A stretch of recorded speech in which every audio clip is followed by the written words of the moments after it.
নতুন করে ভাবো। সবাই একসাথে ভাবা পারবা না। যেই যুবকদের ফিকির আছে, বুঝ আছে, দিমাগ আছে, তুমি নামাজ পড়ো, ইনশাআল্লাহ ভালো হবে। তুমি মোবাইল প্রয়োজনে ব্যবহার করো, যার যেটুকু প্রয়োজন এটুকুই দেবো। শুধু শুধু নারীর ছবি, নাচ, গান, অস্থির দৃশ্য কোনো দরকার নাই। আর হিম্মত করে নামাজ, মরি বাসি, এত বেজ্জুতি কথা শোনার চাইতে, এত কষ্টের চাইতে, পরকালের অশান্তির চাইতে নামাজ পড়বো আমরা। দেখবেন ছেলেরা তোমরাও হিম্মত করে শুরু করলে 5 ওয়াক্ত নামাজ ওষুধের মতোই মনে করো না, বিষ ওষুধ, তিতা ওষুধের মতো। দেখবে একটা মাস যদি কেউ একটু জন্মা যে মরি বাসি নামাজ পড়মুই, কসম একসময় এটা মজাদার হয়ে যায়। হ্যাঁ, সেজদা দিলে খুব মজা হয়। সেজদা দিলে বান্দা আল্লাহ পিঠে মাথায় আদর করে হাত বুলায় দেয়, খুব আদর করে। আল্লাহ পাক খুশি, বান্দাকে কোলে তুলে নেয়, আদর করে। এই জন্য আমরা দয়া করে ইনশাআল্লাহ নামাজ পড়ি। পর্দার আড়ালের মা বোন যারা আছে, মা আপনি যদি বেপর্দা হন, আপনিও শেষ হইলেন, এলাকার ছেলেগুলোকেও নষ্ট করলেন। একজন বেপর্দা নারী শুধু নিজে গুনাহগার, সে অসংখ্য মানুষকে পাপে অংশগ্রহণ করায়। এই জন্য একজন বেপর্দা নারী সে সরাসরি জাহান্নামের ফেরিওয়ালা। সে কিসের ফেরিওয়ালা? জাহান্নামের ফেরিওয়ালা। সে জাহান্নামের ফেরিওয়ালা, আগুনের ফেরিওয়ালা। কারণ সে তো তার রূপ যৌবন দেখাইতেছে, ফেরিওয়ালার মতো পিছনে পিছনে ডাকতেছে অসংখ্য যুবককে, দেখো আমাকে, বরবাদ করো নিজেকে,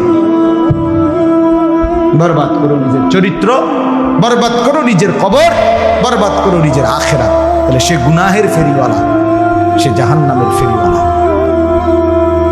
সে অসভ্যতার ফেরিওয়ালা। এই জন্য একটি সমাজের মধ্যে সবচেয়ে নিকৃষ্ট বেপর্দা না, বেপর্দা না। আল্লাহ তাআলা আমাদের মা বোনদেরকেও হেফাজত করে। আজকের মাহফিল যে যুবকরা সাজাইছে, আল্লাহ তাআলা সমস্ত নওজোয়ানদেরকে কবুল করে। বাস্তবতা হইল আসলে 4-5 মাস, মেন শীত সিজন 4 মাস, 5 মাস। এখন 5 মাসে যদি 30 দিন করে হয়, তাহলে হলো 150 দিন। যদি প্রতিদিন 2টা করে মাহফিল দিতে হয়, দেওয়া যায়, তাহলে 300 মাহফিল মনে করে। এখন মাহফিলের কাগজ আমার গাড়িতে এখনো আছে, মনে হয় কমপক্ষে 1,500-2 হাজার ফরে রয়েছে কাগজ, ব্যাগ ভরা এতটি কাগজ। আমি কি করতে পারি? কেমনে দাও, কিভাবে দাও? আচ্ছা, সারা বাংলাদেশ তো নবীনগর কি বলে, ঠিক না? বাংলাদেশ মানে তো নবীনগর এমন বলেন। সারা দেশ থেকে এই মাহফিল নিয়ে কাবজাব, কত মানুষের আবেদন, অনুরোধ, কাকুতি মিনতি।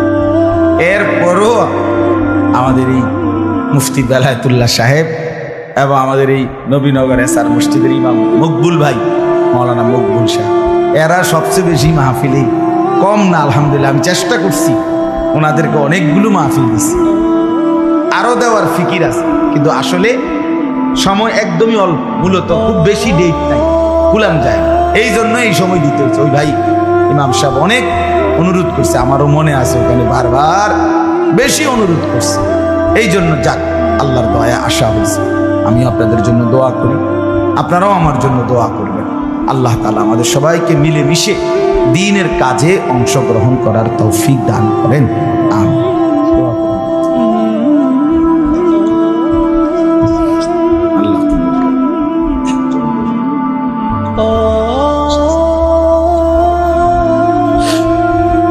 অনেক কষ্ট করে প্রবাসী যে বিদেশি ছেলেরা, আমি নিজ চোখে দেখি। এইবারও আমি উমরায় গেছি, যে রমজানে, এই রমজান আমি প্রবাসী ভাইদের রুমে রুমে গেছি, বয়ান করছি। 12 জন, 14 জন, 16 জন, 20 জনের রুম, হালাকা। এবার বেলায় হালাকা কাকিয়া, ওখানে গিয়ে বয়ান করছি। এবার এই আমগো প্রবাসী বাংলাদেশি ভাই, আর এই অনেক কষ্ট করে, 12 ঘন্টা 14 ঘন্টা ডিউটি করে। হ্যাঁ, এরপরে আপনার এই ছোট্ট একটা রুমের মধ্যে 14 জন 16 জন একসাথে ঘুমায়, নিজেরা রান্না করে খায়, নিজেরা। ঠিক আছে, কথা হবে ইনশাআল্লাহ। হ্যাঁ, এই জন্য এরা অনেক কষ্ট করে। এই কসবার এক ছেলে, আমি এক মাস এবার আমার এইবার রমজানে জড়ায় ধরা আমার কানছে অনেক বিদেশ মক্কায়। ছেলেটা আমারে বলতেছে, হুজুর আমি 8 বছরে আজকে বিদেশ করি, এই 8 বছরে কোনোদিন এই বিদেশে একজন ভালো ডাক্তার কোনো শরীরে কোনো রোগ সুখের জন্য দেখাই। কয়েকজন ডাক্তার যদি দেখাই তাহলে হেরার যে ওষুধ টষুধ দিবে আমার 15-20 হাজার টাকা চলে যাবে খরচ। কয় তাইলে আমি বাড়ির টাকাটা পাঠামু কেমন?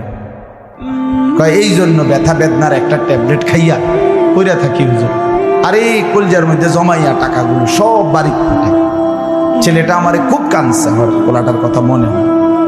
সে আমারে বলছে হুজুর আমি আজকে 8 বছরের কসম আল্লাহ কয় এই মক্কায় বলতেছি, কয় সুখ নিজের আনন্দ বলতে কি জিনিস আমি আজকে 8 বছরে কোনোদিন দেখিনি।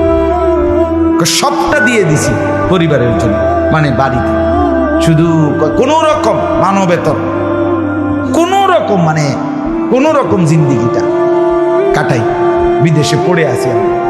কিন্তু এরপরে বাবা এতটা কষ্ট